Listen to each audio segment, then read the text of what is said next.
Aku set jap. Okay.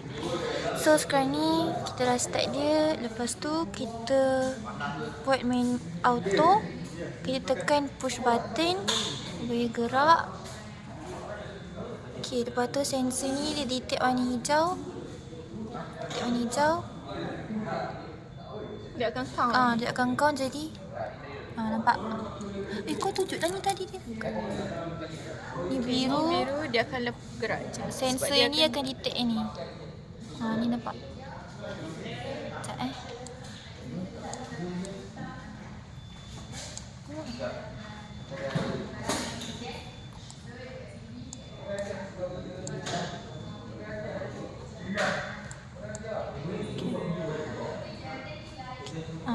So ni pun akan naik. Kalau biru dia akan naik sini. Akulah. Stop kau ni.